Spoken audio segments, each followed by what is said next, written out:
Hey everybody, welcome back to Mississippi Millsurp. This is Gun Rants with Big Boy Rabbit and T-Mac. T-Mac. We are going to be talking about a very underrated German collectible today.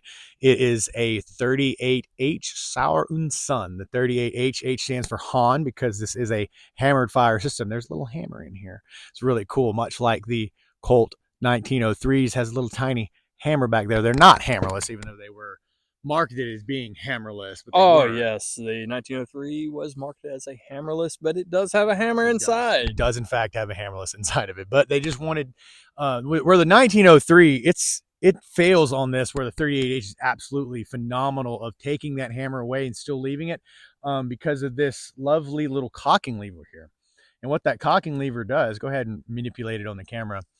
It cocks it and puts it into double action or single action. You can cock and decock it right there on the side. So it gives you that same functionality of having the hammer fire system, but without the hammer there to catch on things, which is really cool. This gun was released as direct competition to the Walther. Was it competition to the PP or the PPK? PPK. The PPK. All right. So, and this is just a Walther PPK, right? This And is the these KS. were typically issued to Luftwaffe. Yes, the Luftwaffe and staff officers are typically who would be carrying this gun. A lot of Luftwaffe carried them. It was issued to the Luftwaffe, right? At one point, it wasn't just personal buys. It was actually directly purchased. And a matter of fact, the testing was done specifically for Luftwaffe. Right.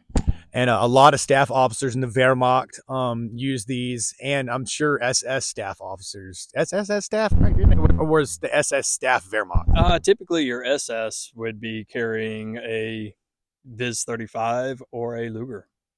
I would think the SS would be carrying a P38. Wait, fight me on that. Not very much. Are you sure? I'm pretty sure like that was the most coveted handgun for Germany was the P38. Like that's what they all wanted. Lugers kind of sucked. Oh no, actually, Lugers do suck. How about that? They were not good combat handguns. No, they're not. No. They are World War I designs. They're the second pre-World War I design. I was going to say, they, right there with the freaking 1890 when they were developed in 1901. 1908. PO8. They're PO8, not PO1. So I don't actually know. Comment down below. What's the PO1? Is a whole different ballgame. Yeah, what's the PO1? Comment down below. Is the Walther PO1? Why is it the Walther PO1 and then there's the PO8? That's a secret. Is it one of those German secrets? Like how they have S codes and BYF and all this instead of just putting, because before the war, it was just Mauser. And then during the war, they had to use a secret code so that no one knew who was making what gun except for the Germans, right? You had several manufacturers of the Lugers. Yes, you did. But I was talking about all the codes. Instead of just putting their name on the gun like they were before the war, all of a sudden Germany wanted secret codes. Well, that has to tie into a lot of things like the 1920s. Oh, is that what it was? Yeah. To try to hide them mass producing arms when they weren't supposed to be? Yeah, like that 1921 that I had. That one. Yes. Right. And that was a Mauser as well, but it had etched out serial numbers and new serial numbers put on it, and you could still see the date of 1917. Right. It was double stamped, right? Yes, it was. Right. I wish I had kept that one. I think mine that no one watched because no one cares about the pistols. Mine is a 1917 or 1918 that's not double dated. It's not double dated, but it is stamped that it was used in World War I and World War II. That would be also common. Yeah, that it's one that should have been double stamped to be able to stay in service, right? Yes, because it had to be produced after that for it to stay. Destroyed. The only ones that were not destroyed, police issued, police carried. But there again, a lot of those missed it. Yeah. Mine was one of those that slipped through the cracks because it has the both the Imperial mark and then a Wehrmacht stamp as well. Like it was used by the Imperial military and then like just given straight to the Nazi military. No double stamp or nothing. Yeah. Wait, are those two different militaries? Oh, I guess you're right. And one kind of I could say that the Tsar one, not Tsar, who would be an emperor was. Who His is Czar. he was the czar? Is that, I don't know what Yeah. he was calling himself in World War One. What that was? He was the czar. Yeah, I think that I separate that from the Nazi one because the SS didn't exist. That's also true. That's yeah. They were called all of the World War One was uniformly German imperial military, but then you had vastly different military units in World War II for the Germans because the SS did not reflect the Wehrmacht. No. Right. No. Yeah, the Wehrmacht were regular, just like the Luftwaffe, were regular soldiers doing their job for their country, and that's all there was. The SS were the ideological ones that hung kids and done all that terribleness. Not the Wehrmacht as much. No comment. No, you can comment on it. Oh, It, no, it we're not happened gonna almost comment. 100 years ago, man. Oh yes, I know, but still, no comment. Yeah, that's what I believe We're not anyway. gonna talk about any I family heritage there. well, this actually this Saur and Son came from a Luftwaffe pilot, correct? That is correct. Herbert Basler. He was a Stuka dive bomber pilot. Wasn't he also an instructor? Yes, he was. Right. Do He you was know how? actually a good friend, or his grandson was a good friend of both mine and his. He just died recently. Unfortunately, that's it. A lot of the World War II veterans are dying, and now their children are dying. That's how long ago this was. He was a Vietnam veteran. I know. Yeah, I know. Yeah, because your audience didn't know that. Yeah, Rick. Yes. Unfortunately, you're not going to meet Rick because he has passed, but he was like the granddaddy of Milsurp here in Mississippi. Yes. He was the guy when you went to the gun show. Like there's a couple other tables that are Milsurp collectors, but they weren't Rick.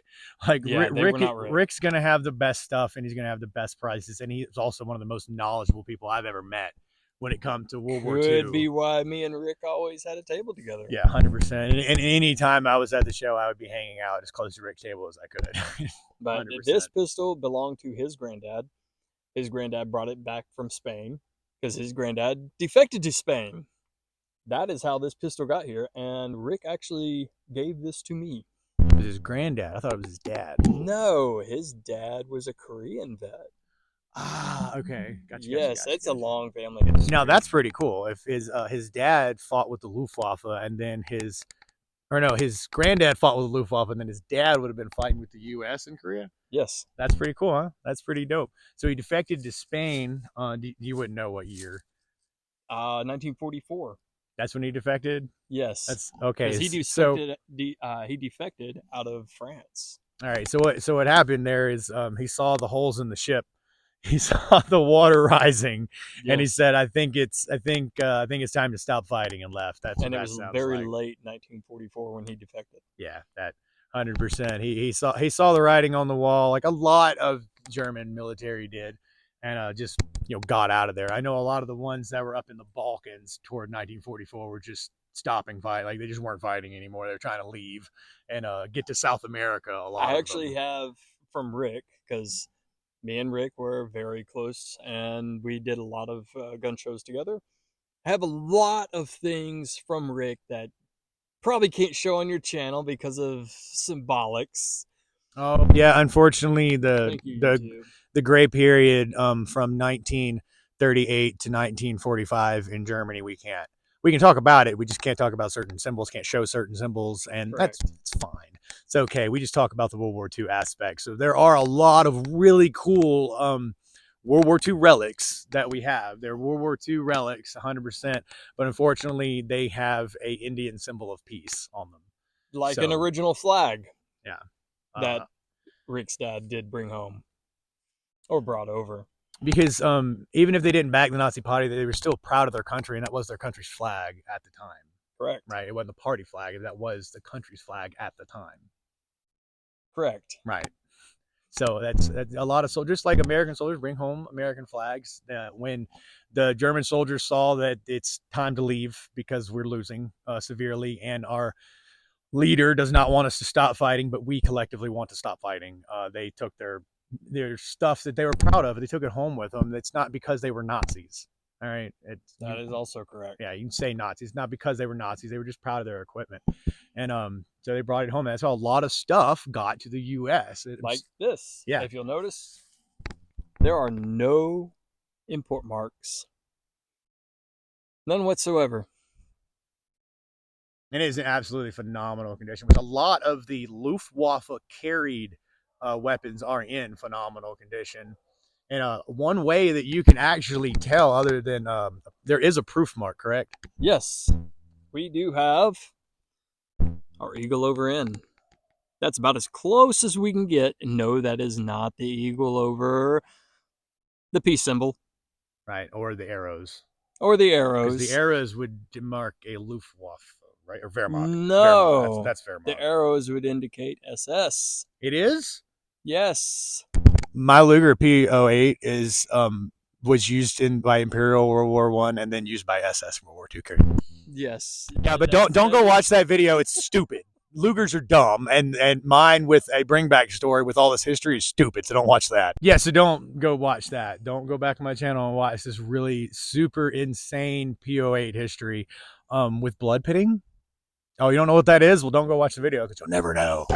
Go ahead, continue about this. We're not going to bring out that VZ, the Viz 35 then with blood pitting.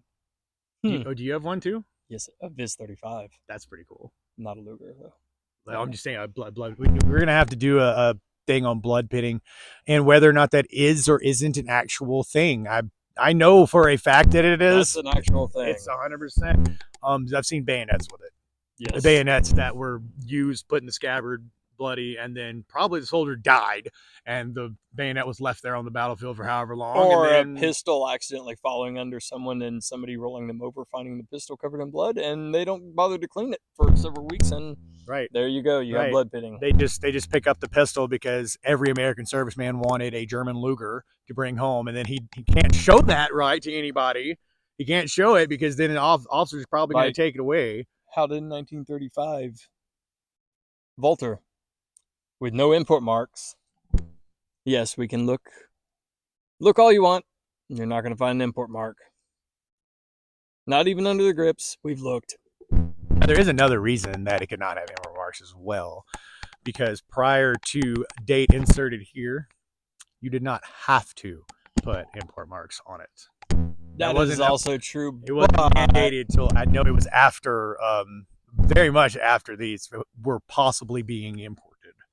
It wasn't until after that. The likelihood is very, very low. Right. It is very low, but that is a possibility. And that is a possibility that people like to bring up whenever you're using that as a price point increase. So what you have to look at is just that it is not a import marked Walther. My advice as to if you're looking for a import marked versus no import marked and you wanting full history on that gun, look up your serial numbers. There's a decent amount of companies that kept up with their serial number records, and even if they don't have a live database like Colt does, where you just straight up go in there, type in your serial number, it's going to show you all the guns that Colt made with that serial number, and then you just pick the model that yours is, and that's the year it was made. But a lot of them you can